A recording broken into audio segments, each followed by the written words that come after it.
नहीं है, ये लो मेरा बिटली लिंक, चाहे तुम लोग अभी से ले लो। ठीक है, ये मेरा बिटली लिंक है, इसको आप लोग सेव कर लो। ठीक है, इसके अंदर ऑलरेडी जितनी मेरी क्लासेस हुई हैं 1.5 घंटे वाली, उसकी भी रिकॉर्डिंग्स हैं, उसके भी नोट्स हैं, उसके असाइनमेंट्स भी हैं, उसके मॉड्यूल्स भी हैं, सब कुछ है। तो आप लोगों को वैसे भी रिवीजन के लिए जरूरत हो तो आप वैसे भी कर सकते हो। बाकी ये भी जो हम क्लासेस में डिस्कस करेंगे उसके जो नोट्स होंगे, सारी चीजें आप लोगों को, सारी रिकॉर्डिंग सब कुछ अवेलेबल हो जाएगा। तो कोई दिक्कत की बात नहीं है। ये क्लास में हम यही कोशिश करेंगे कि कॉन्सेप्ट सारे रिवाइज कर ले। ठीक है बेटा, सिलेबस भी हम ट्राई करेंगे कि कम टाइम में करवा दें, क्योंकि हम ज्यादा फोकस थियरी वाले पोर्शन पे कोशिश करेंगे ना करें। ठीक है, अच्छा फर्स्ट क्लास है मेरे साथ, चलो कोई दिक्कत की बात नहीं है, मजा आएगा।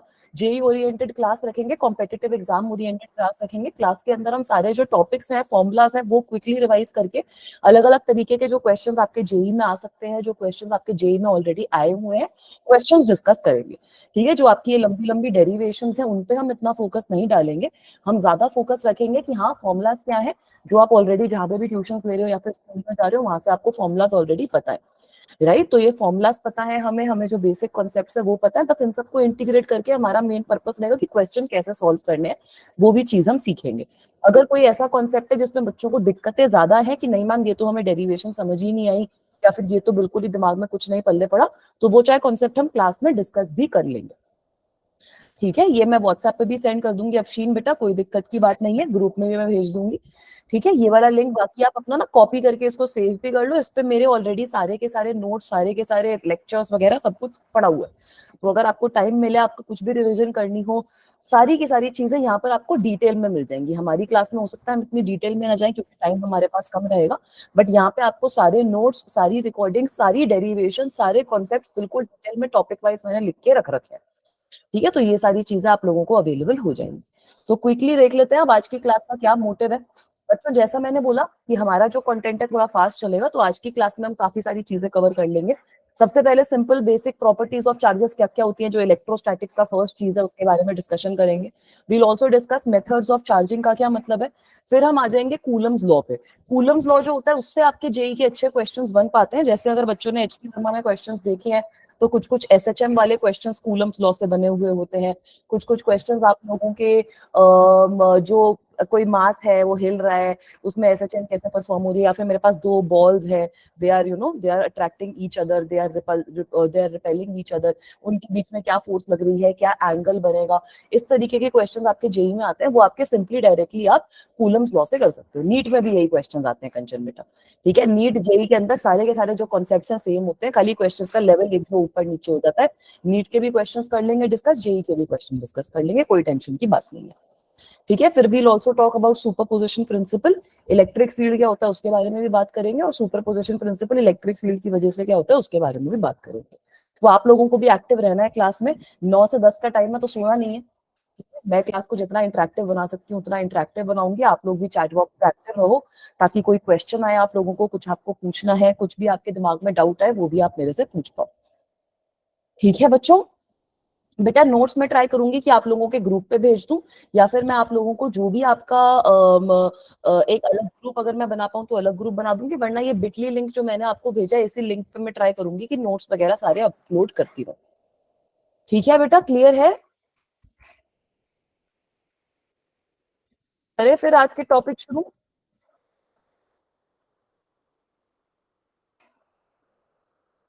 ठीक है, हाँ बेटा, चार्ज जो होते हैं वो आपकी एक फंडामेंटल प्रॉपर्टी होती है मैटर की, जिसकी वजह से आपकी ऑब्जेक्ट्स जो होती हैं वो अट्रैक्ट करती हैं, रिपेल करती हैं। हाँ, रिकॉर्डिंग आप लोग देख सकते हो, मैंने अभी भी जो आपको बिटली लिंक भेजे हैं उसमें आप रिकॉर्डिंग्स देख सकते हो। मेरी आवाज आ रही है सब बच्चों को? हाँ बेटा, अक्षीन बेटा, ये हमारा जो बैच है उसमें एक ही दिन में एक ही क्लास होगी, ये आपका 6 घंटे का बैच है। हमारा दूसरे बैचेस भी हैं जिनके अंदर एक दिन में 2 क्लासेस होती हैं। अगर आप उसमें इंटरेस्टेड हो तो मेरा नंबर आप लोगों के पास होगा, वरना क्लास के एंड में मैं आप लोगों को प्रोवाइड कर दूंगी। हमारे ऐसे बैचेस भी चल रहे हैं जिसमें एक दिन में 2 क्लास होती है और एक क्लास 1.5 घंटे की हो रही है। तो वहां पे हमारी 3 घंटे की क्लासेस चल रही हैं पूरे दिन में। अगर आपको वो वाले बैच में इंटरेस्ट है तो आप लोग मुझे बताओ, मैं ट्राई करूंगी कि आपको उस वाले बैच में ऐड करवा पाऊँ। ठीक है, but you guys have to inform me about it.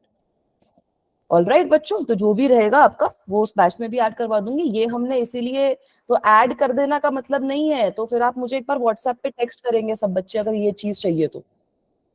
ठीक है, मैं आपको नंबर दे दूंगी, अभी अपना मुझे नंबर याद है नहीं, एक सेकंड रुको। मैं अपना नंबर आप लोगों को दे रही हूँ।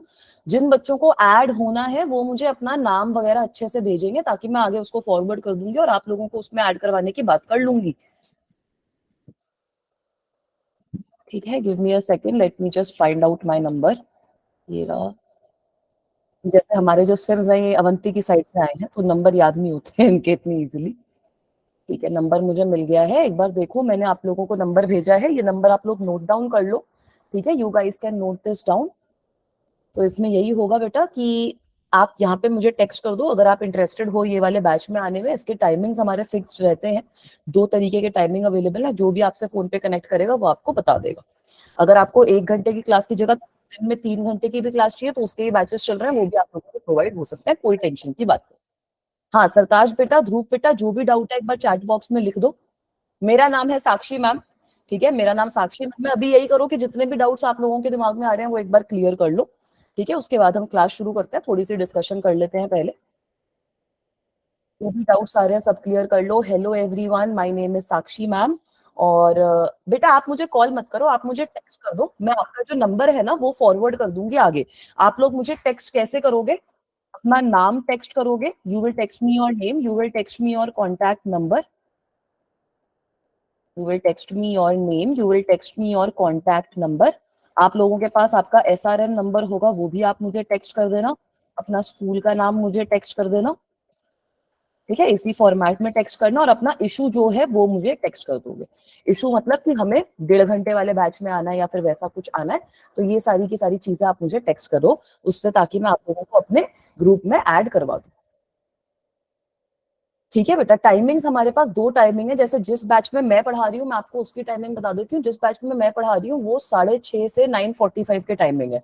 6:30 बजे फर्स्ट क्लास होती है शुरू। जिनके पास एसआरएन नंबर नहीं है वो अपना नाम नंबर वगैरह शेयर कर दो, नाम नंबर ईमेल स्कूल का नाम और जो आपका इशू है वो आप शेयर कर सकते हो मेरे साथ। अगर एसआरएन नंबर नहीं है तो जो बच्चे हमारे साथ पिछले साल भी क्लासेस ले रहे थे ना उनके पास अपना एक एसआरएन नंबर था। ठीक है, तो वो होता है आपका एसआरएन नंबर। अंजू बेटा अगर मेरी आवाज नहीं आ रही है तो प्लीज एक बार रिफ्रेश करो या फिर से ज्वाइन करो बेटा। ठीक है, एक बार ट्राई टू रीज्वाइन। हाँ, ईमेल आईडी अपनी कर देना टेक्स्ट मुझे, अपना नाम, कॉन्टैक्ट नंबर, ईमेल आईडी और जो आपका इशू है कि हम इंटरेस्टेड हैं ये बैच में आने में, वो आप हाँ मेरे को एक बार व्हाट्सएप कर देना ताकि मैं अपनी जो टीम है आगे उसको फॉरवर्ड कर पाऊँ। ठीक है बेटा। अरे अभी तो भेजा था नंबर, अभी तो भेजा था बच्चों नंबर, एक बार फिर से भेज रही हूँ। इस वाले नंबर पे मुझे व्हाट्सएप कर देना ये वाली जो आप लोगों की रिक्वायरमेंट होगी, फिर मैं इसको फॉरवर्ड कर दूंगी। ठीक है, ये नंबर सेव कर लो, अपनी कॉपी में लिख लो इस नंबर को। ठीक है बच्चों, बैचेस के टाइमिंग क्या होते हैं वो मैं आप लोगों को बता देती हूँ। एक टाइमिंग तो जिसमें मैं पढ़ा रही हूँ दैट इज 6:30 पे फर्स्ट क्लास होती है, 6:30 से 8 बजे तक पहली क्लास है। दूसरी क्लास है 8:15 से 9:45। ठीक है, 1.5 घंटे की क्लास होती है बेटा। और उसके अलावा एक और बैच हमारा चल रहा है, 5:30 वाला बैच चल रहा है शायद, वो 5:30 से 7 बजे तक की क्लास है। और 7:15 से क्लासेस है, मतलब सारी शाम के ही बैचेस चल रहे हैं। सबके लिए कंपलसरी नहीं है बेटा। अगर आप लोगों को ये वाले बैच में आना है तो ये वाले बैच में आप लोग आ सकते हो। जिन बच्चों के पास टाइम है, अगर वो इंटरेस्टेड है लंबे टाइम के लिए भी ज्वाइन करने में, तो वो लोग भी आ सकते हैं। ठीक है, अच्छा अब आर्यन ने हमसे क्या पूछा है, why charge always comes because of mass. तो ये मुझे बताओ ऐसा क्यों होता है, ऐसा क्यों हो सकता है? चार्ज आता क्यों है किसी बॉडी पे, मुझे ये बता दो। ठीक है, चार्ज आता क्यों है बॉडी पे? चार्ज आता क्यों है? इलेक्ट्रॉन्स की वजह से आता है, फ्रिक्शन की वजह से आता है। आर्यन बेटा चार्ज इस बॉडी पे किस लिए आ रहा है? क्योंकि उस पे एक्सेस ऑफ इलेक्ट्रॉन्स हो गए हैं, है ना। किसी बॉडी पे नेगेटिव चार्ज क्यों आएगा? क्योंकि उस पे एक्सेस ऑफ इलेक्ट्रॉन्स हो गए हैं। ट्रांसफर ऑफ इलेक्ट्रॉन्स की वजह से आपकी बॉडी पे चार्ज आता है। अब इलेक्ट्रॉन्स का कुछ मास तो है ही, है ना। तो चार्ज आपका मास से डायरेक्टली एसोसिएट हो गया ना, कि अगर किसी बॉडी पे चार्ज आ रहा है तो ऑब्वियसली उसमें मास भी होगा ही होगा, क्योंकि चार्ज आपका इलेक्ट्रॉन्स की वजह से होता है ना बेटा। ठीक है, लॉस ऑफ इलेक्ट्रॉन हो, गेन ऑफ इलेक्ट्रॉन हो, कुछ भी हो, अगर आपकी बॉडी ऐसी भी होती है जिसमें पॉजिटिव और नेगेटिव चार्जेस इक्वल होते हैं तो हम उनको न्यूट्रल कहते हैं। अगर किसी बॉडी में लॉस ऑफ इलेक्ट्रॉन्स हो रहा है या गेन ऑफ इलेक्ट्रॉन्स हो रहा है जिसकी वजह से उस पर चार्ज डेवलप हो रहा है, तो गेन ऑफ इलेक्ट्रॉन्स की वजह से नेगेटिव चार्ज आता है और लॉस ऑफ इलेक्ट्रॉन्स की वजह से पॉजिटिव चार्ज आ जाता है। ठीक है बच्चों, तो थोड़े से अब कॉन्सेप्ट पढ़ने शुरू करते हैं। तो फिर तो अनुष्का कोई दिक्कत ही नहीं है। मेरा नंबर व्हाट्सएप पे ही नहीं आ रहा है, ऐसा कैसे हो सकता है? बच्चों के तो मेरे पास आने शुरू हो गए हैं मैसेजेस। ठीक है, बच्चों के तो मेरे पास मैसेज आने शुरू हो गए हैं। एक बार बेटा फिर से ट्राई करो। ठीक है, तो अब थोड़ी सी प्रॉपर्टीज ऑफ चार्जेस पहले डिस्कस करते हैं। थोड़ी सी प्रॉपर्टीज ऑफ चार्जेस हम पहले डिस्कस करते हैं। सिंपल प्रॉपर्टीज ऑफ चार्जेस, यही आपका इलेक्ट्रोस्टैटिक्स का पहला टॉपिक है। Electrostatics is your first unit of physics. ठीक है, जो आपकी 12th की फिजिक्स है उसकी सबसे पहली जो यूनिट है दैट इज इलेक्ट्रोस्टैटिक्स। इलेक्ट्रोस्टैटिक्स में what we are doing is we are dealing with charges at rest. ठीक है, पहले हम चार्जेस एट रेस्ट पे डील करेंगे इलेक्ट्रोस्टैटिक्स में। फिर जो करंट इलेक्ट्रिसिटी वाला चैप्टर है उसमें आप डील करोगे जब आपके चार्जेस मूव कर रहे हैं विद कांस्टेंट वेलोसिटी, तब क्या हो रहा है। एंड जो आपका तीसरा आगे वाला भाग आएगा उसमें हम डील करेंगे कि अगर मेरे चार्जेस एक्सेलरेटेड मोशन से कर रहे हैं मूव, तब क्या होगा। क्योंकि when your charges are moving with a non-uniform velocity, when they are moving with accelerated motion, then in that case the concept of magnetic field will also arise. So that is the first book of physics actually। आपकी पूरी की पूरी पहली book में ये electromagnetism के जो concepts हैं वो ही आप लोगों के लिए जरूरी है। ठीक है, नहीं बेटा, जो बच्चे ऑलरेडी रेगुलर क्लासेस अटेंड कर रहे हैं उनके लिए ये क्लास लेना जरूरी नहीं है। This class is made for students जो किसी रीजन से जो क्लासेस हैं हमारी, जो रेगुलर क्लासेस हो रही है वो अटेंड नहीं कर पा रहे। ठीक है, तो जो बच्चे रेगुलर क्लासेस अटेंड नहीं कर पा रहे उनके लिए हमने ये क्लासेस रखी है ताकि आपको 1 घंटे की क्लास में बेनिफिट्स हो। ठीक है बेटा, बेटा काफी बच्चों ने कर दिए, ऐसे टंग टंग टंग टंग ही बजा जा रहा है तब से। चलो अब आ जाओ प्रॉपर्टीज ऑफ चार्जेस पे। बचपन में बहुत सारी प्रॉपर्टीज पढ़ ली, ऐसा कुछ पढ़ा है like charges repel, unlike charges attract. Like charges repel करते हैं, अनलाइक चार्जेस अट्रैक्ट करते हैं। इसका मतलब यही है कि जो पॉजिटिव पॉजिटिव होगा वो रिपेल करेगा, पॉजिटिव नेगेटिव जो होगा वो आपके अट्रैक्ट करेंगे। ठीक है, बड़ी ही सिंपल सी प्रॉपर्टी है, unlike charges attract, unlike charges attract. ठीक है, इसके अलावा क्या पढ़ा है, आप चार्जेस को आप डायरेक्टली ऐड या सब्ट्रैक्ट कर सकते हो। Charges are additive, charges are additive. ठीक है, ये भी आपका इंपॉर्टेंट पॉइंट है। इसका यही मतलब है कि अगर मैं किसी बैग के अंदर 4 टाइप के चार्जेस डाल रही हूँ, अगर एक बैग में मैंने 1 कूलम डाला, उसी बैग में मैंने -2 कूलम डाल दिया, इन सब चीजों को मैंने इन सब जगहों पर चार्जेस डाल दिए बहुत सारे, तो आप डायरेक्टली अगर मैं आपसे पूछूं कि बैग में टोटल कितना चार्ज है, तो आप मुझे ऐड करके बता सकते हो कि बेटा इतना चार्ज होगा हमारे पास। है ना, very good. Charges are invariant, charges are invariant. Invariant का यही मतलब होता है कि वो आपका, अगर आप फील्ड वगैरह चेंज कर रहे हो, अगर अपना फ्रेम ऑफ रेफरेंस आप चेंज कर रहे हो, कुछ भी अपना चेंज कर रहे हो, तो चार्ज की जो वैल्यू है वो आपकी चेंज नहीं होती। ठीक है, आपका अगर कोई चार्ज मोशन में है, कोई चार्ज रेस्ट पे भी है, तब भी चार्ज की वैल्यू चेंज नहीं होगी। ठीक है, एक ये बच्चे का भी हमारा डाउट था। Charges are conserved, good job. Charges are conserved, very good job, बिल्कुल सही पॉइंट बोला बेटा आपने।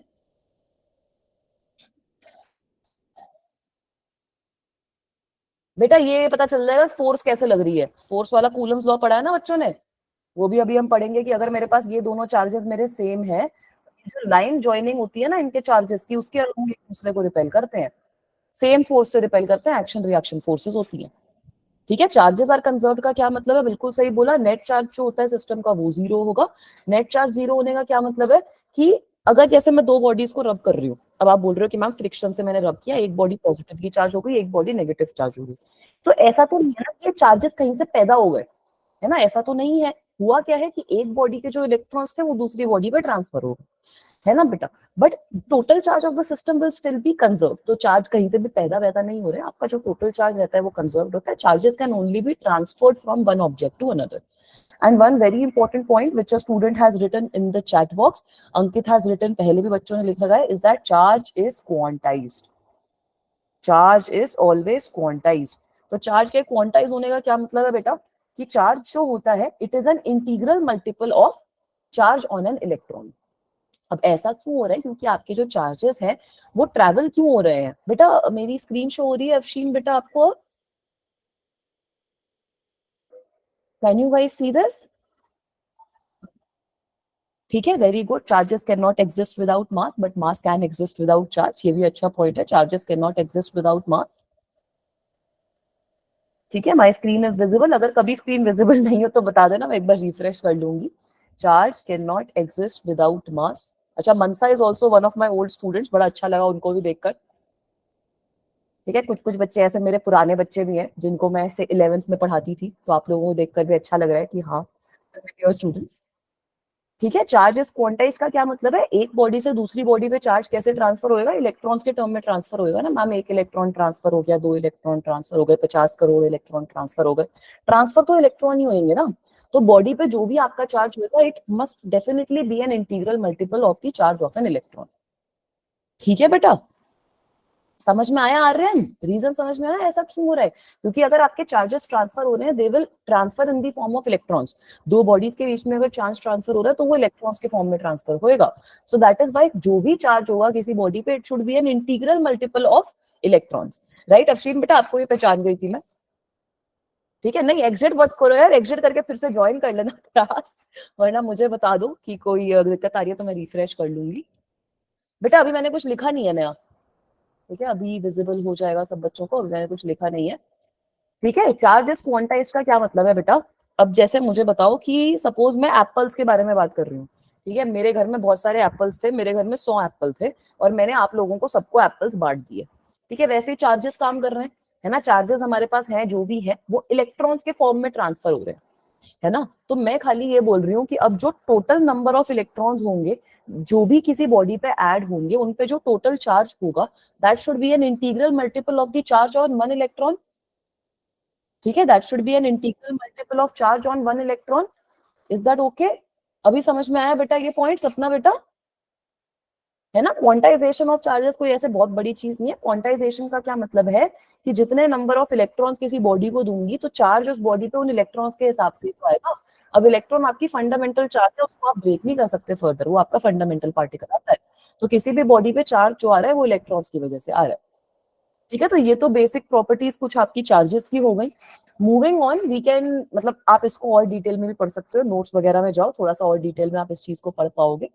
ठीक है, मूविंग ऑन, अगर हम मेथड्स ऑफ चार्जिंग की बात करते हैं तो वो भी चीज थोड़ी सी समझ लो। अगला टॉपिक हमारा जो आ जाता है वो आ जाता है मेथड्स ऑफ चार्जिंग। अगला टॉपिक जो हमारा आ जाता है वो आ जाता है मेथड्स ऑफ चार्जिंग, कि किसी बॉडी को आप कैसे चार्ज कर सकते हो। तो ऐसे बचपन में ऐसा एक्सपेरिमेंट सब बच्चों ने करा होता है और ऐसा एक्सपेरिमेंट सबको बताया भी जाता है कि अगर हमारे पास कोई बलून है ना, अगर हमारे पास कोई बलून है जिस बलून को हम अपने सर से रब करते हैं तो बाल हमारे अट्रैक्ट हो रहे हैं, पेपर के पीसेस उस बलून से अट्रैक्ट हो रहे हैं, देखा है ना ये, है ना। तो होता क्या है, आप बलून को अपने बालों से रब रब कर रहे हो, इसलिए उस पर चार्ज जो है वो डेवलप हो रहा है। So very good, this method, the first method is friction. ठीक है, the first method is friction और रबिंग। तो होता क्या है, when you are rubbing two objects then जो ऑब्जेक्ट्स होती हैं उन पे हमारा ट्रांसफर ऑफ इलेक्ट्रॉन्स होता है, ट्रांसफर ऑफ चार्जेस होते हैं, जिसकी वजह से वो चार्ज हो जाती है। ठीक है, और भी बहुत सारे तरीके होते हैं, एक हमारा चार्जिंग बाय कंडक्शन होता है। चार्जिंग बाय कंडक्शन का क्या मतलब होता है, अगर मेरे पास कोई चार्ज बॉडी है, ठीक है, if I am having a charge body, if I am having a charge body, this is my charge body, and अगर मैं कोई अनचार्ज बॉडी इसके पास लाऊं, if I am touching it, if I am touching it with an uncharge body, तो बेटा ये जो अनचार्ज बॉडी है इस पे भी चार्ज डेवलप हो जाएगा, इस पे भी थोड़ा सा जो चार्ज होगा वो इस बॉडी की वजह से डेवलप हो जाएगा। और ये चार्जेस हम बाद में पढ़ेंगे कि जो चार्जेस होते हैं वो कब तक फ्लो करते हैं दोनों बॉडीज में, जब तक जो पोटेंशियल होता है दोनों का वो सेम नहीं होता। So this is known as charging because of contact. Conduction means contact, conduction means contact. तीसरा मेथड क्या होता है हमारा, charging by induction. Third method is charging by induction. ठीक है, तो इंडक्शन का मतलब क्या है, नो कॉन्टैक्ट। इंडक्शन और कंडक्शन में डिफरेंस ये है कि इंडक्शन के अंदर एक तो आपका नो कॉन्टैक्ट होता है। अब इंडक्शन में क्या करते हैं, इंडक्शन में क्या करते हैं कि आपकी जो बॉडी है उस पर कुछ पॉजिटिव चार्ज है, सपोज ये मेरी चार्ज बॉडी है, this is my charge body, इसके पास मैं एक अनचार्ज बॉडी ले आई, I just bring another uncharged body in the vicinity of this body. ठीक है, मैं एक अनचार्ज बॉडी ले आई हूँ in the vicinity of this particular body. बेटा स्क्रीन विजिबल नहीं है, अनुष्का बच्चा बोल रही है। अभी विजिबल हो रही है अनुष्का बेटा, अगर अभी भी नहीं हो रही तो एक बार रिफ्रेश करके ज्वाइन करो। ठीक है, try to refresh your refresh the meeting and join again. बेटा इलेक्ट्रोस्टैटिक्स चल रहा है, ठीक है, electrostatics is going on. Hello Shine बेटा, welcome to the class.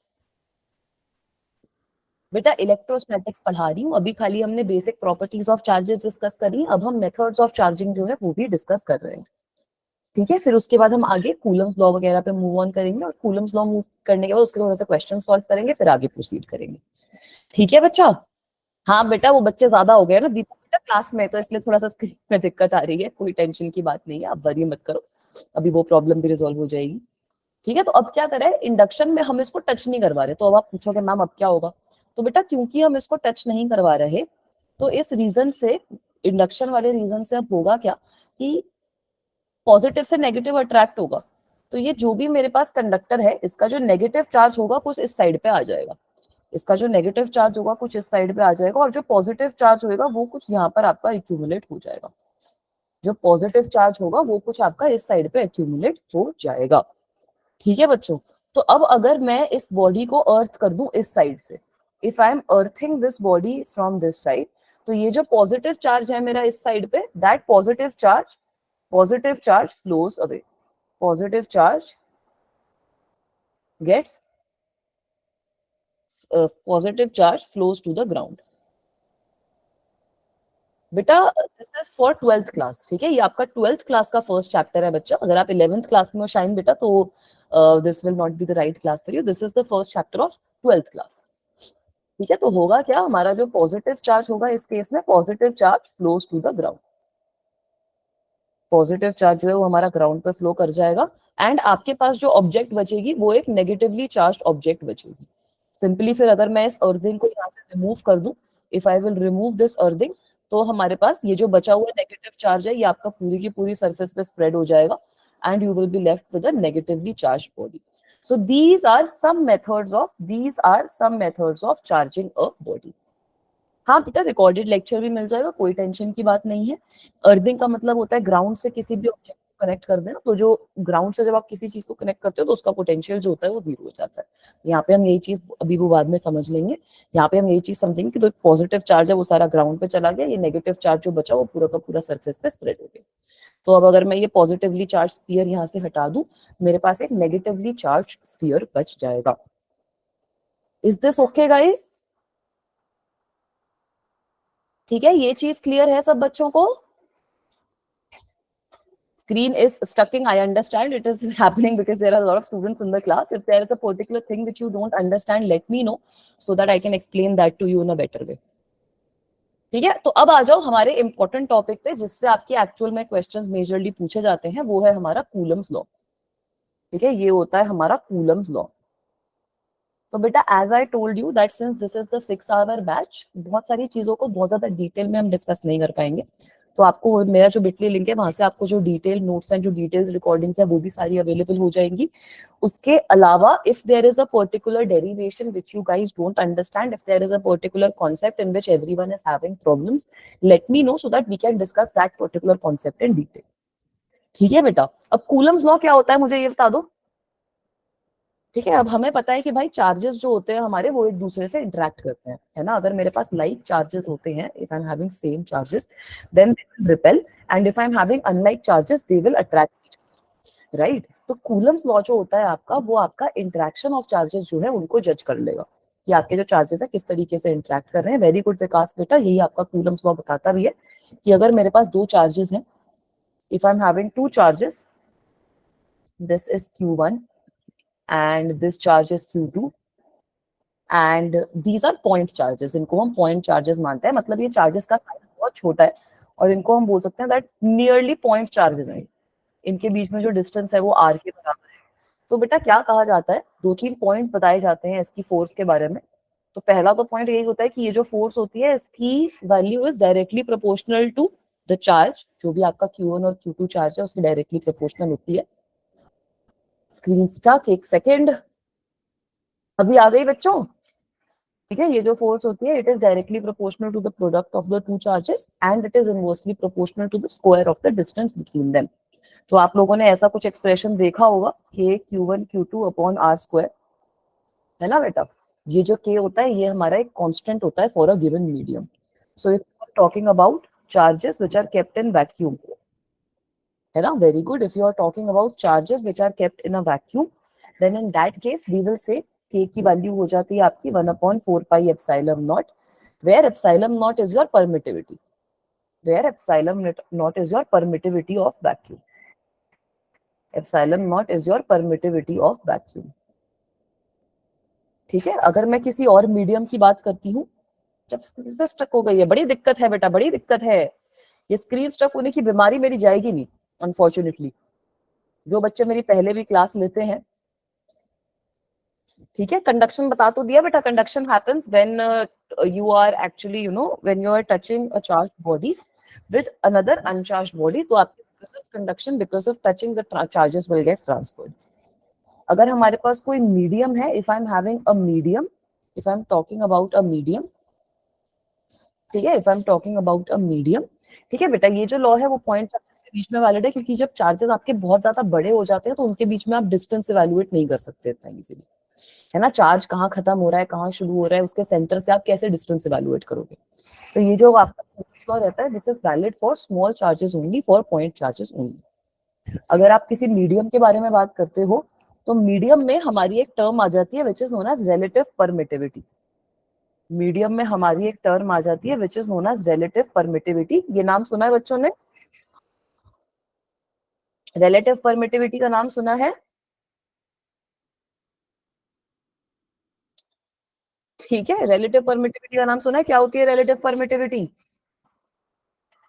What is the meaning of relative permittivity? Relative permittivity is equals to, अगर मैं किसी भी मीडियम की बात कर रही हूँ, if I am talking about any medium, तो उसके अंदर क्या परमिटिविटी है आपकी? Divided by that in vacuum, divided by that in vacuum.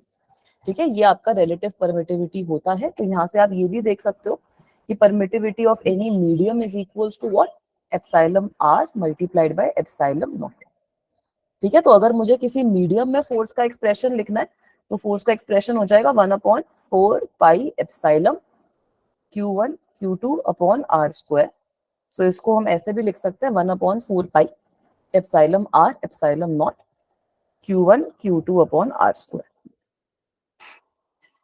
ठीक है बेटा, तो यहां से हमें दो तीन चीजें क्या क्या समझ में आई, एक बार quickly I am recap guys. क्या क्या समझ में आया कि कूलम्स लॉ के अंदर जो फोर्स होती है, it is directly proportional to the product of the two charges and inversely proportional to the square of the distance between them. Additionally, ये जो मेरी फोर्स होती है, ये जो हमारी फोर्स होती है, ये आपकी जो लाइन है, the line which is joining these point charges, उस लाइन के अलोंग एक्ट करती है। ठीक है, force is acting along the line joining these two charges. तो जो भी लाइन है जो इन चार्जेस को ज्वाइन कर रही है, उनके बीच में ये एक्ट करती है। ठीक है, तीसरा इंपॉर्टेंट पॉइंट ये है कि ये जो फोर्स है, it depends on the medium. अगर ये चार्जेस मेरे एयर के अंदर है, तो ये चार्जेस एयर से अलग तरीके से इंटरेक्ट करेंगे। जो चार्जेस का फील्ड है वो एयर से अलग तरीके से इंटरेक्ट करेगा। अगर इन्हीं चार्जेस को मैं पानी में रख दूं, तो भाई इंटरेक्शन अलग तरीके से होगी, है ना। पानी के अंदर जो मॉलिक्यूल्स है, ये चार्जेस उनको आयनाइज भी कर सकते हैं, तो वहां पे जो इंटरेक्शन होगी वो बिल्कुल अलग तरीके से होगी। तो चार्जेस के बीच में जो फोर्स होती है, दैट डिपेंड्स कि आप किस मीडियम में उसको प्लेस कर रहे हो। ठीक है बेटा, तो ये जो के कांस्टेंट हमने यहाँ पे लगाया है, ये आपका मीडियम पे डिपेंड करता है। अगर मोस्टली आपके पास क्वेश्चंस वैक्यूम के ही आते हैं, तो अगर हम वैक्यूम में प्लेस कर रहे हैं, तो के की वैल्यू हो जाती है 1/4 pi epsilon not. Relative permittivity का क्या मतलब हो गया बेटा? कि जो मेरे पास मीडियम है, उसकी परमिटिविटी कंपैरिजन टू वैक्यूम कितनी है। तो रिलेटिव परमिटिविटी आप लिखोगे permittivity of medium divided by permittivity of vacuum. ठीक है, तो यहाँ से परमिटिविटी ऑफ मीडियम में कितनी लिख सकती हूँ? Relative permittivity multiplied by permittivity of vacuum. ठीक है, और यहाँ से मेरे पास फोर्स का जो मॉडिफाइड एक्सप्रेशन आएगा, that will be 1/4 pi epsilon के टर्म्स में, क्योंकि अब एप्सिलॉन है मेरी परमिटिविटी ऑफ द मीडियम। तो यहाँ से आई will get this expression for force if I am keeping it on a if I am keeping it in a medium. Is this okay guys? ठीक है विकास बेटा, समझ में आ गया रिलेटिव परमिटिविटी को? Right, very good. सब आपके जो मीडियम्स होते हैं, उसमें आपको ये समझना है कि चार्जेस अलग तरीके से इंटरेक्ट करते हैं। परमिटिविटी का ये मतलब नहीं होता कि कितना परमिट कर रहा है वो फील्ड को पास करने में, क्योंकि इसमें वो जिसकी परमिटिविटी ज्यादा है, फिर उसका फोर्स ज्यादा होनी चाहिए, बट उल्टा हो रहा है। परमिटिविटी ज्यादा मतलब फोर्स कम। ठीक है, तो परमिटिविटी आपकी बोल रही है कि चार्जेस आपके किस तरीके से फील्ड को इंटरेक्ट कर रहे हैं, तो वहां से आपका परमिटिविटी का कॉन्सेप्ट आ रहा है। ठीक है बेटा, अब ये जो फोर्स होती है, ये हमारी स्केलर होती है, वेक्टर होती है? फोर्स हमारी स्केलर होती है, वेक्टर होती है? मैम वेक्टर क्वांटिटी होती है मैम, इतना तो हमें पता है। तो कूलम्स लॉ को आप लोगों को जो समझना है, वो ये समझना है दैट कूलम्स लॉ को हम रिप्रेजेंट कर सकते हैं वेक्टर फॉर्म में। कूलम्स लॉ को आप रिप्रेजेंट कर सकते हो वेक्टर फॉर्म में भी। वेक्टर फॉर्म में ही हमारे काम भी आएगा, वेक्टर की तरह ही हमें अपनी फोर्स को ट्रीट भी करना है। कूलम्स लॉ को आप वेक्टर फॉर्म में भी रिप्रेजेंट कर सकते हो। कैसे? Suppose I am having two charges, this is charge Q1, this वाला charge is equal to Q2। ठीक है, this is charge Q1, this charge is equal to Q2। अगर मैं इन चार्जेस के पोजीशन वेक्टर लिख रही हूँ, so let me say that this is at a position vector R1, let me say that this charge is at a position vector R2। ठीक है, late me से, स्क्रीन स्टक है, एक second अभी refresh कर रही हूँ बेटा, अभी आ गई? ठीक है, इज इट विजिबल नाउ?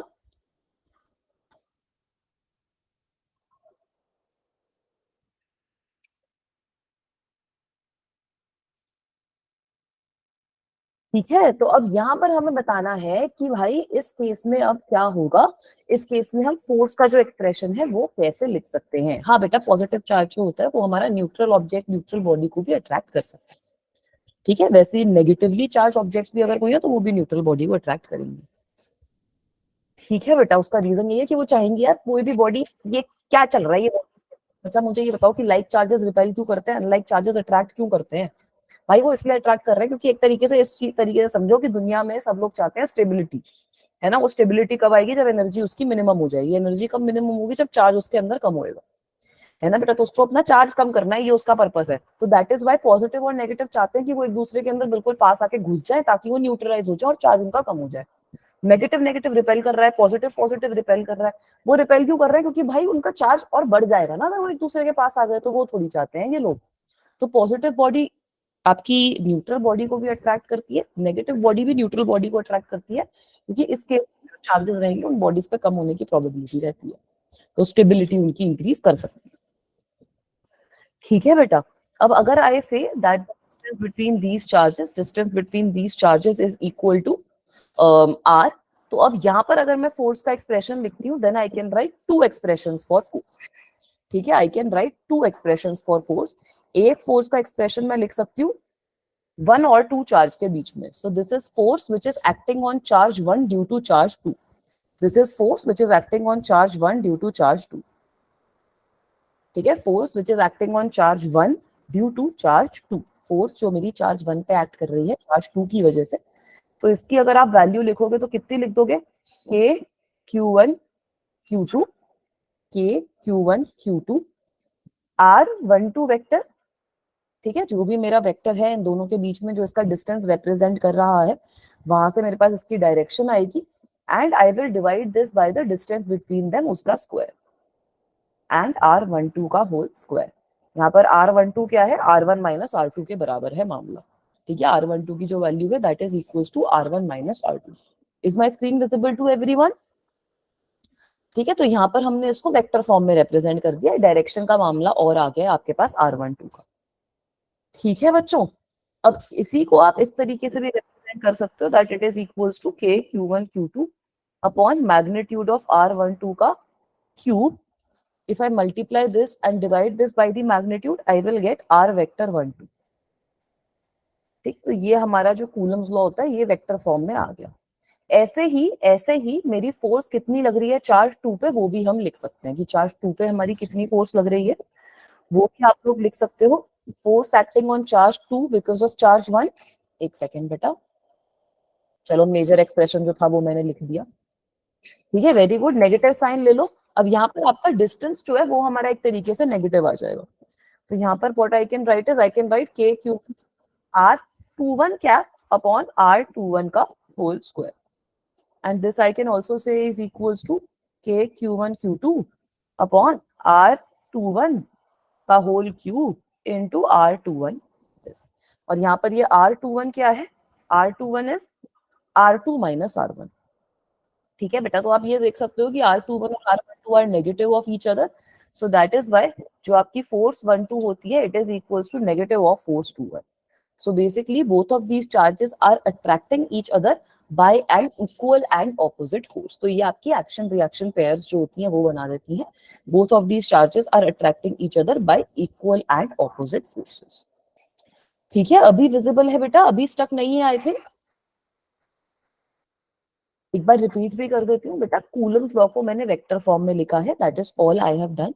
ठीक है बच्चों, कूलम्स लॉ को वेक्टर फॉर्म में लिखने का क्या मतलब है कि फोर्स जो है वो हमारी है तो वेक्टर क्वांटिटी ना, फोर्स हमारी वेक्टर क्वांटिटी है, के तो हमारा कांस्टेंट है, चार्जेस हमारे कांस्टेंट है।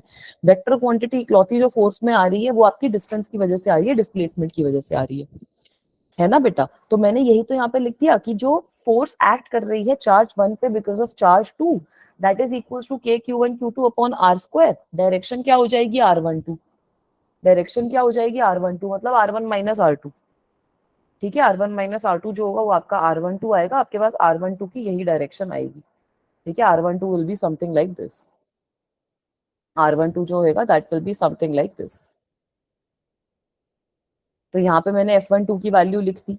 ठीक है, सिमिलरली अब यहाँ पर मैंने क्यूब क्यों लिखा है, क्योंकि बेटा if I multiply this by R12, if I multiply this by magnitude of R12 and divide, तो magnitude of R12 multiplied by unit vector will give me the vector R12। है ना साइमन बेटा, अगर आप मैग्नीट्यूड को multiply कर दोगे unit vector से तो आपके पास R12 वेक्टर आ जाएगा। एंड अगर मैं यही सेम फोर्स दूसरी डायरेक्शन में लेती हूँ कि चार्ज 2 पे जो फोर्स एक्ट कर रही है because of charge 1, that will be के Q1 Q2 अपॉन R21 का स्क्वायर। यहाँ पर डायरेक्शन आ जाएगी R21 की, क्योंकि देखो फोर्स आपकी उल्टी डायरेक्शन में आ रही है ना। बेटा बताया तो सही, मैंने क्यूब इसलिए लिया है क्योंकि मैंने ऊपर नीचे दोनों को मैग्नीट्यूड से अगर डिवाइड कर दिया तो ऊपर वाली जो टर्म है यूनिट वेक्टर और मैग्नीट्यूड मिलकर it will make a vector quantity. है ना बच्चों, मेरे बिटली लिंक पे नोट्स मिल जाएंगे, वरना इसके जो नोट्स हैं वो भी मैं आप लोगों को सेंड कर दूंगी। ठीक है, thank you so much Aniket बेटा। अभी समझ में आया बच्चों, वेक्टर का मैग्नीट्यूड तो के Q1 Q2 upon are square के बराबर है ना बेटा। ठीक है, तो यहां से अब मैंने ये तो F12 लिख दिया, यही चीज मैं F21 के टर्म्स में भी लिख सकती हूँ। F21 की क्या होगी, खाली डायरेक्शन उल्टी हो जाएगी भाई, वो चार्ज 2 पे एक्ट कर रही है because of charge 1, magnitude same रहेगा, डायरेक्शन उल्टी हो गई। तो यहाँ पर मैंने R21 लिख दिया, यहाँ पर मैंने R12 लिखा था। Again if I multiply and divided by the magnitude then I will get k Q1 Q2 upon R21 का cube multiplied by R21 vector. ठीक है, तो यहां से आप लोग देख सकते हो कि ये जो फोर्सेस हैं they are equal and they are opposite to each other. So this is telling me exactly कि भाई जो मेरे ये चार्जेस वगैरह होते हैं they attract each other, they repel each other with the same force which are equal and opposite. ठीक है, तो ये एक्शन रिएक्शन पेयर होता है। हाँ, न्यूटन थर्ड लॉ होता है। अच्छा, अच्छे से समझ में आ रहा है ना, तभी तो मैं बोल रही हूँ आ जाओ वो 1.5 घंटे वाली क्लास में, उसमें तो मजे ही आ जाएंगे। थोड़ी सी वीडियोस देखना, उसके अंदर तो बहुत ही डिटेल के अंदर अपन जाकर डिस्कस कर पा रहे हैं। ठीक है, तो अगर बच्चों के पास टाइम है तो ट्राई करो यार, 2 साल रह गए, 1 साल रह गया, पढ़ाई अच्छे से कर लो। ठीक है, जिन बच्चों के पास टाइम नहीं है उनके लिए ये बैच भी बहुत अच्छे से चलेगा। अभी मैंने कुछ नहीं लिखा, जब मेरे हाथ में ऐसे पेन दिख रहा हूँ तो समझ लेना कि कुछ नहीं लिख रही मैं। ठीक है, चलूं आगे, शुड आई मूव फॉरवर्ड। ठीक है, अब एक फाइनल लॉ और सीख लो, उसके बाद थोड़े से क्वेश्चन सॉल्व करेंगे, लास्ट में 20 मिनट बचे हैं, अच्छे से थोड़े से अच्छे अच्छे क्वेश्चन सॉल्व करवा दूंगी। ठीक है, फाइनल चीज जो हमें सीखनी है वो हमें सीखना है सुपरपोजिशन प्रिंसिपल। फाइनल चीज जो आज की क्लास में एक बार हम कवर करेंगे दैट इज सुपरपोजिशन प्रिंसिपल। ठीक है, तो सुपरपोजिशन प्रिंसिपल अभी तक हमने डील कर लिया कि दो चार्जेस के बीच में फोर्स लग रही है। अभी तक हमने किस चीज से डील करा है, सुपरपोजिशन प्रिंसिपल से हमने डील नहीं किया। ठीक है बेटा, रिफ्रेश कर रही हूँ। We have dealt with the fact that there are two charges and there is some force which is acting between the charges. ठीक है, अब मैं क्या बोलूंगी, सुपरपोजिशन प्रिंसिपल में I will start dealing with multiple charges, कि भाई मेरे पास बहुत ही सारे चार्जेस हैं। अभी हम जितने भी सिस्टम डिस्कस कर रहे हैं वो है सारे discrete, but now we will start dealing with multiple charge systems. ठीक है मोहित बेटा, कर लिया नोट डाउन, चलूं नेक्स्ट स्लाइड पे। ठीक है, ये सब कुछ मिल जाएगा यार, बिटली लिंक भेज दिया, उस पर वैसे ही सारी रिकॉर्डिंग्स अपलोडेड है, पिछले 20 लेक्चर की मेरी रिकॉर्डिंग उस पे है। ये वाली लेक्चर भी मैं रिकॉर्ड कर रही हूँ, इसकी रिकॉर्डिंग भी आप लोगों को मिल जाएंगी, कोई दिक्कत की बात नहीं है। ठीक है, अनिकेत ने ऐसे मेरा बिटली लिंक कॉपी कर लिया, बच्चे ऐसे रिकॉर्डिंग मांग रहे हैं, अनिकेत फटाफट भेज रहा है। थैंक यू सो मच बच्चा। चलो, अब बेटा सुपर पोजिशन प्रिंसिपल भी बढ़िया है, कुछ ऐसे कॉम्प्लिकेटेड चीज नहीं है। बच्चे बोल रहे हैं कि मैम बहुत ही मुश्किल हो गया मैम आज की क्लास, तो सबसे सिंपल क्लास चल रही है, अभी कूलम्स लॉ पढ़ा रही हूँ, बचपन में पढ़ भी चुके हो ये चीज। ठीक है, तो सपोज अब मैं क्या बोल रही हूँ कि मेरे पास बहुत सारे चार्जेस पड़े हैं यार, एक हीरा, एक चार्ज हीरा, एक चार्ज ये रहा, बहुत ही सारे मल्टीपल चार्जेस है मेरे पास। ठीक है, this is Q1, this is Q2, this is Q3, so on and so forth. I am having n charges. फिर से स्टक हो गई, बड़ी दिक्कत है, बड़ी दिक्कत है, बच्चे ज्यादा हो जाते हैं, मेरी स्क्रीन स्टक हो जाती है। ठीक है, तो इन सब के बीच में डिस्टेंस भी सपोज मुझे पता है, इन सब के बीच में डिस्टेंस भी मुझे पता है, जो भी ये डिस्टेंस है I know that as well. अब मैं आपसे पूछ रही हूँ कि मैंने ना यहाँ पर ओरिजिन पे एक चार्ज रख दिया, ओरिजिन पे मैंने एक चार्ज रख दिया, इन सारे चार्जेस की वजह से इस पे कितनी फोर्स लग रही है वो मुझे आप लोगों को बता, मतलब आप लोगों को मुझे बताना है। ठीक है, कि ये सारे के सारे इतने सारे मल्टीपल चार्जेस मैंने यहाँ पे रख रखे हैं, उसकी वजह से कितनी फोर्स लग रही है ओरिजिन पे इन सब चार्जेस की वजह से। तो बिल्कुल सही, अभिषेक ने बिल्कुल सही चीज बोला है बेटा, यही चैप्टर चल रहा है, उसमें लेके हम कैपेसिटर पे पहुंच चुके हैं। ठीक है, उस वाली चीज में हम कैपेसिटर पे पहुंच चुके हैं। तो यहाँ पर जितने भी ये चार्जेस हैं उनकी वजह से मेरी वेक्टर सम हो जाएंगी, जो भी फोर्स आएगी वो आपकी वेक्टर सम हो जाएगी। तो force on any point will be the vector sum of all the forces which are acting on the point. ठीक है, वेक्टर सम वाली चीज नहीं भूलनी है, वेक्टर सम होगा सारे के सारे पॉइंट्स पे जो एक्ट कर रहा है उसका। क्लियर है बच्चों? Is this clear?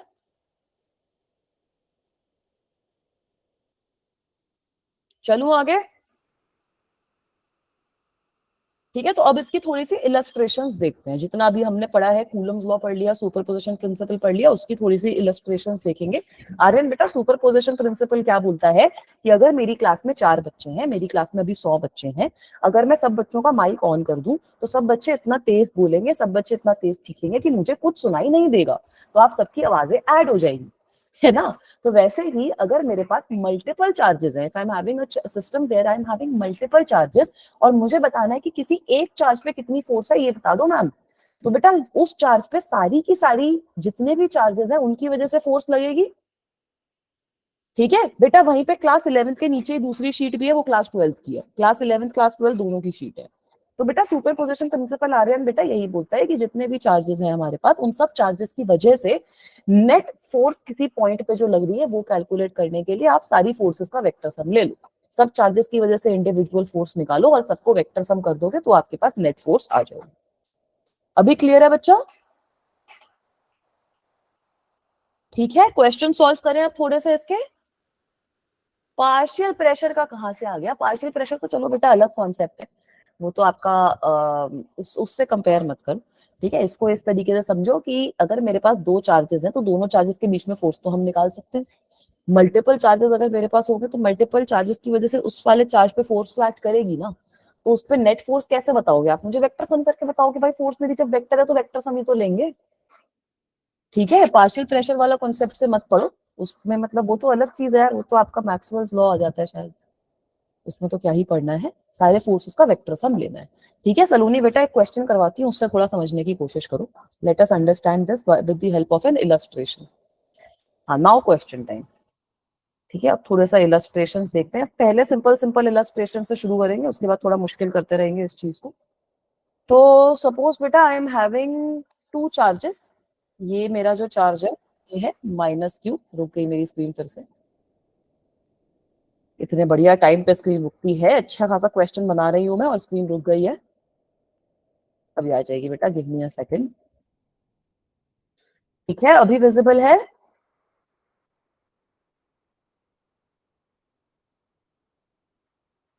Alright, so this is a negative Q charge, ये मेरे पास एक माइनस क्यू चार्ज है। On the other hand I am having a plus Q charge, यहाँ पर मेरे पास एक प्लस क्यू चार्ज है। ठीक है, और मेरे को गिवन है दैट ये दोनों जो चार्जेस हैं they are at a distance A. अभी भी विजिबल नहीं है? ठीक है, तो आप लोग अपनी कॉपी में ड्रॉ करो कि एक नेगेटिव चार्ज है माइनस क्यू, एक पॉजिटिव चार्ज है प्लस क्यू, और दोनों के दोनों डिस्टेंस ए पे हैं एक दूसरे से, both of them are at some distance a from each other. ठीक है, give me a second, I am refreshing, now is it visible बेटा? अरे स्क्रीन तो क्लियर है, वो बच्चे ज्यादा ज्वाइन कर ले तो दिक्कत आ जाती है मेरी क्लास में अनफॉर्चुनेटली। ठीक है, अब मैं क्या बोल रही हूँ, मैं इस इक्विलैटरल ट्राइंगल को कंप्लीट कर रही हूँ। अब मैं क्या बोल रही हूँ, ये जो साइड ए है उसी का मैंने एक इक्विलैटरल ट्राइंगल बना दिया, और यहाँ पर ऊपर एक मैंने चार्ज रख दिया which is equal two plus Q. यहाँ पर ऊपर मैंने एक चार्ज रख दिया, उसके जो टॉप है which is equal two plus Q. तो आप लोगों को मुझे क्या बताना है, आप लोगों को मुझे ये बताना है कि बेटा प्लस क्यू चार्ज पे कितनी फोर्सेस होंगी। प्लस क्यू चार्ज पे हम कैसे फोर्स निकालेंगे। ठीक है बेटा, give me a second, now it is visible. ठीक है, so you have to tell me what will be the force on this top वाला charge, determine the force on this top charge. तो यहाँ पे लगेगा बेटा आप सुपरपोजिशन प्रिंसिपल, यहाँ पे लगेगा आप सुपरपोजिशन प्रिंसिपल।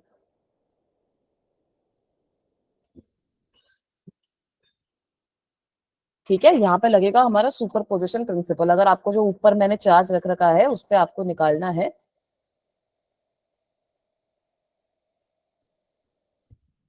तो उस पे हमारा सुपरपोजिशन प्रिंसिपल अप्लाई हो सकता है। Good job, very good, answers भी आने शुरू हो गए हैं, वेरी गुड बेटा। बाकी बच्चे ही बताओ, F1 प्लस F2 के फॉर्म में लग जाएगी, बिल्कुल सही बोल रहे हो। ठीक है मैम, F1 प्लस F2 के फॉर्म में लग जाएगी। F1 प्लस F2 का मतलब क्या है, एक तो मेरी फोर्स, अब ये जो पॉजिटिव क्यू चार्ज है इसकी वजह से एक तो मेरी फोर्स लगेगी रिपल्सिव, है ना, ये जो सी पॉइंट पे चार्ज है इसकी वजह से मेरी जो फोर्स लगेगी वो लगेगी repulsive force. Late me say that this force is F1। और ये जो पॉजिटिव यहाँ पर मैंने बना रखा है, ये जो नेगेटिव चार्ज है इसकी वजह से लग जाएगी अट्रैक्टिव, इसकी वजह से लगेगी अट्रैक्टिव फोर्स F2। ठीक है, इन दोनों के मैं मैग्नीट्यूड भी लिख सकती हूँ। F1 का मैग्नीट्यूड कितना हो जाएगा, k q upon k q, Q1 Q2 upon are square, मतलब के क्यू स्क्वायर अपॉन ए स्क्वायर, है ना। F2 का मैग्नीट्यूड भी इतना ही होगा, वेरी गुड, F2 का मैग्नीट्यूड भी इतना ही होगा। नहीं, √3a क्यों होगा बेटा, दोनों के बीच में डिस्टेंस a है ना, आपका इक्विलैटरल ट्रायंगल ही तो कंप्लीट किया है, दोनों के बीच का डिस्टेंस तो a के बराबर है ना। ठीक है, F2 का मैग्नीट्यूड भी इतना ही होगा। F2 will also be equal to the same thing, F2 का मैग्नीट्यूड भी कितना हो जाएगा, के क्यू स्क्वायर अपॉन ए स्क्वायर के बराबर। ठीक है, ये चीज समझ में आई सलोनी बेटा, अभी समझ में आया कि सुपरपोजिशन का क्या मतलब है। एक सेकंड बच्चों, आज दिक्कत आ रही है स्क्रीन में ज्यादा, क्लास में बच्चे ज्यादा हो जाते तो दिक्कत आती है, मेरे को लग रहा है।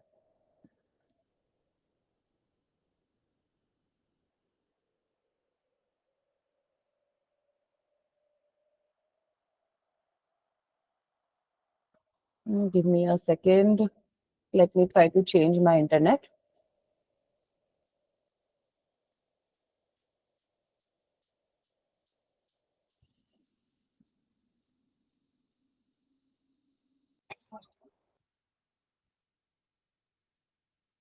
एक सेकंड दो बच्चा, I am just trying to check.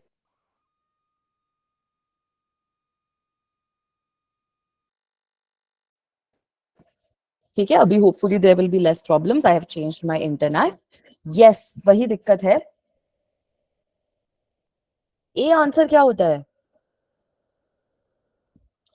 हाँ वैसे क्वेश्चन भी करवा दूंगी बेटा, एक बार ये दोनों तीन क्वेश्चंस कर लेते हैं। तो अब यहाँ पर आप दोनों फोर्सेस का वेक्टर सम ले सकते हो, कैसे लोगे, ये आपकी फोर्स वन है के क्यू स्क्वायर अपॉन ए स्क्वायर, दूसरी आपकी ये फोर्स है, दिस इज ऑल्सो के Q square upon A square, and what will be the angle which they make, ये आपका 60 डिग्री एंगल है क्योंकि इक्विलैटरल ट्रायंगल बना रहा है, सो this will B 120 degree, this angle will be 120 degree, है ना बेटा। दोनों फोर्सेस जो रहेंगी उनके बीच में हमारा जो एंगल है that should be equals to 120 degree, right. So now we can do vector sum. अगर मैं एफ नेट निकालना चाहती हूँ तो एफ नेट आपका कितना हो जाएगा, under root of K square Q raise to 4 upon A raise to 4 plus K square Q square upon A raise to 4 plus 2 again Q K square Q 4 upon A raise to 4 multiplied by cos 120। अब cos 120 कितना होता है, cos 120 कितना हो जाएगा, very good, cos 120 जो होगा वो हमारा माइनस हाफ के बराबर हो जाएगा। तो यहाँ से ये माइनस हाफ वाला जो टर्म है, ये एक नेगेटिव साइन दे देगा, so one of them will get cancelled and you will get directly F net की भी जो वैल्यू है वो मेरी आ जाएगी के क्यू स्क्वायर अपॉन ए स्क्वायर के बराबर। ठीक है, और इसकी डायरेक्शन कितनी होगी, एग्जैक्टली इसके बीच में लाई करेगा, दोनों के दोनों फोर्सेस आपकी इक्वल है। ठीक है, दोनों के दोनों फोर्सेस आपकी इक्वल है, तो ये इसके एग्जैक्टली बीच में लाई करेगा F net. Is this okay. इसको सॉल्व करने का एक और तरीका भी है, इसको सॉल्व करने का एक और तरीका है कि इसके आप कंपोनेंट लेके भी कर सकते हो, अगर आपका मन है तो कोई दिक्कत नहीं है उस चीज में भी। This angle is 60 degree, this angle is 60 degree, है ना, ये आपकी है F1, ये आपकी है F2। एक बार रिपीट भी कर दूंगी बेटा। तो यहाँ पर अगर मैं कंपोनेंट्स लूंगी तो if I take the components then what will I get, this will be f1 sin 60, this will be f1 sin f2 sin 60, और यहां पर आपके दोनों कंपोनेंट आ जाएंगे cos के, f1 cos 60 और f1 cos 60। तो अगर आप दोनों cos 60 वाले कंपोनेंट को ऐड करोगे तो हाफ और हाफ आपको 1 दे देगा, हाफ और हाफ जो होगा वो हमें 1 दे देगा। ठीक है, अभी विजिबल है बच्चों? हाँ, कूलम्स लॉ आपका क्वेश्चन अगर आएगा तो वेक्टर लॉ से आएगा। कूलम्स लॉ तो वरना आप पढ़ चुके यार, बचपन में इलेक्ट्रोस्टैटिक्स जो आप लोगों ने पढ़ा है वो तो आप पढ़ चुके, है ना बेटा? जो आपने पढ़ा है इलेक्ट्रोस्टैटिक्स वाली चीज वो तो हम लोग कर चुके ना कवर बेटा। ऑलराइट, इलेक्ट्रोस्टैटिक्स में जो कूलम्स लॉ है वो बचपन में पढ़ चुके बेटा। आप क्वेश्चंस आएंगे तो ये वेक्टर लॉ से ही आएंगे। कूलम्स लॉ है, कुछ भी डिफरेंट नहीं हो रहा, खाली आपने सुपरपोजिशन प्रिंसिपल लगाया है यहाँ पर। एक चार्ज पे अगर मल्टीपल चार्जेस हैं एक चार्ज के आसपास, तो वो जो एक चार्ज है उसके ऊपर जो आपकी फोर्स लगेगी वो सारे के सारे चार्जेस की वजह से लगेगी, उसमें खाली एक चार्ज का रोल नहीं रहेगा। तो यहाँ पर मैंने ट्राइंगल बना दिया, ऐसे ही आपका कुछ भी मैं कॉन्फ़िगरेशन बना सकती हूँ, मैं स्क्वायर भी बना सकती हूँ। मैं आपसे ये भी पूछ सकती हूँ कि दो चार्जेस हैं, अगर कोई तीसरा चार्ज उसके बीच में मुझे कहीं रखना है, then in that case what will be the value of force on that charge, अगर हम चाहते हैं कि इस चार्ज की ये पर्टिकुलर वैल्यू। या फिर एक बच्चे ने नल पॉइंट वाली चीज बोली, तो नल पॉइंट का क्या मतलब होता है कि अगर उस पॉइंट पे ऐसा कोई पॉइंट रहा दो जिस पॉइंट पे हमारी जो फोर्स है वो 0 लग रही है ना। नल पॉइंट क्या होता है कि अगर मेरे पास मल्टीपल चार्जेस है तो वहां पे मैं चार्ज अपना कहाँ प्लेस करूँ, जहां पर मेरी फोर्स 0 लग रही है। ठीक है, ये वाला क्वेश्चन क्लियर है? आगे चलूं बेटा, एक और क्वेश्चन करवा दूं, एक और क्वेश्चन करवा दूं। ठीक है, अब एक और सिंपल क्वेश्चन करते हैं, फिर नेक्स्ट क्लास में यही वाली चीज हम कंटिन्यू रखेंगे। Again telling you guys, please थोड़ा सा मेरा बिटली लिंक वगैरह देखना, वहां पे बहुत सारे क्वेश्चंस भी करवा रखे हैं, बहुत सारे अलग अलग कॉन्सेप्ट्स भी हैं। ये वाला जो टॉपिक है उधर मेरा आई थिंक एक दो क्लासेस में अच्छे से कवर हुआ था, so you can find a lot of questions. So please look through those notes as well, ताकि आप वो वाली चीज भी अच्छे से समझ पाओ। तब तक एक और इलस्ट्रेशन देख लेते हैं, इलस्ट्रेशन देख लो एक और। अब ये वाली इलस्ट्रेशन हम लोग देखेंगे स्क्वायर की, अब ये वाली जो इलस्ट्रेशन है ये हम लोग देखेंगे स्क्वायर की। सो लेट मी से कि मेरे पास एक स्क्वायर है, I am having this square. ठीक है, ये स्क्वायर की साइड मुझे ए गिवन है, स्क्वायर की साइड मुझे ए गिवन है, और मैंने इस पे I have placed two negative charges, ये माइनस क्यू चार्ज है, ये भी माइनस क्यू चार्ज है, and I have placed two positive charges, I have placed two positive charges, capital Q and capital Q. ठीक है, अब मैं आपको क्या बोल रही हूं, क्वेश्चन सुन लो।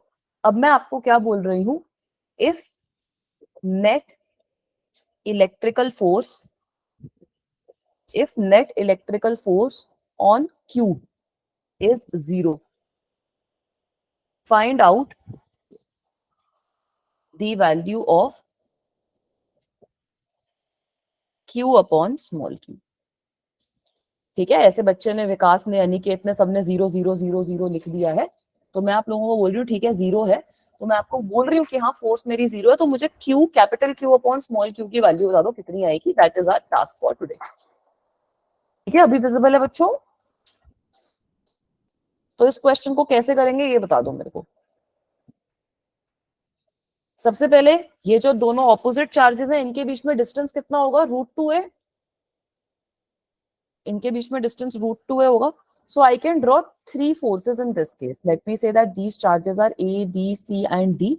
तो यहाँ पर बेटा तीन तरीके से फोर्सेस आ जाएंगी, डायगोनल का यूज करोगे, बिल्कुल सही बोल रहे हो, तीन तरीके से फोर्सेस आ जाएंगी। ये दोनों जो चार्जेस हैं इनके बीच में होगी अट्रैक्शन, ये वाले जो दोनों चार्जेस हैं इनके बीच में होगी अट्रैक्शन।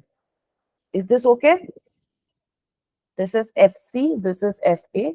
और ये वाले जो दोनों चार्जेस हैं इनके बीच में होगी रिपल्शन, भाई सेम नेचर के मामला। ये वाले जो दोनों चार्जेस हैं उनके बीच में आपकी रिपल्शन होनी चाहिए, है ना। This is my point D, तो यहाँ पे आ जाएगी रिपल्शन, यहाँ पर आएगी मेरी रिपल्शन। डायगोनल का यूज करेंगे, बिल्कुल करेंगे। ये चीज क्लियर है सब बच्चों को, ये तीनों फोर्सेस कैसे बन गई? ठीक है, सो let me say that this is F D. तो आपको पता है कि ये जो है 45 डिग्री एंगल बना रही है, so this angle will also B 45 degree, this angle will also B 45 degree. तो ये जो है ये हो जाएगा मेरा, ये वाला जो है ये हो जाएगा मेरा F B sine theta, become equals to F B cos theta, मतलब this will be F B upon root two and this will be also F B upon root two. Is this also okay? ठीक है, मैंने क्या बोला, अब ये चीज समझो. यहाँ पर आपके पास चार चार्जेस हैं जो मैंने कॉर्नर पे प्लेस कर रखे हैं. ठीक है सुमित बेटा, वेरी गुड. यहाँ पर चार चार्जेस हैं जो मैंने कॉर्नर पे प्लेस कर रखे हैं. मैंने आपको बोला है कि एक ये जो पॉजिटिव क्यू चार्ज है, तो ये कैपिटल क्यू वाला चार्ज है, इसकी वजह से इस पे जो फोर्स आ रही है वो मेरी जीरो आ रही है. तो capital Q upon small Q की वैल्यू कितनी है वो मुझे बताओ. Very good Simon, this is the right answer. Good job बेटा, वेरी गुड. ठीक है, तो इसका आंसर निकालने के लिए मैंने इस पे सारी फोर्सेस लिख दी. ये जो ए पे चार्ज है और जो डी पे चार्ज है उनकी वजह से अट्रैक्शन होगी नेगेटिव पॉजिटिव. सी पॉइंट पे जो चार्ज है, डी पॉइंट पे जो चार्ज है, उसकी वजह से भी अट्रैक्शन होगी नेगेटिव पॉजिटिव, है ना. और ये जो चार्ज है बी पॉइंट पे, ये दोनों सेम है, ये दोनों सेम नेचर के हैं, तो रिपल्शन होनी चाहिए. तो repulsion will be along the point which is along the line which is joining these charges. तो अलोंग द डायगोनल मेरी रिपल्शन हो रही है. ठीक है सुमित, ये चीज समझ में आई. So now what I have done is I have resolved this. अब ये मेरा कुछ था FB, this angle is 45 degree, so I have resolved this. FB cos 45 degree कर दिया और FB sin 45 कर दिया. तो cos 45 sin 45 1 by root 2 होता है ना, तो ये मेरे पास एक्सप्रेशन आ गया. तो अब बेटा मेरा टास्क बड़ा ही सिंपल है. हमें पता है FA की वैल्यू कितनी होएगी, FA की वैल्यू कितनी होएगी, K Q Q upon A square. Is this okay?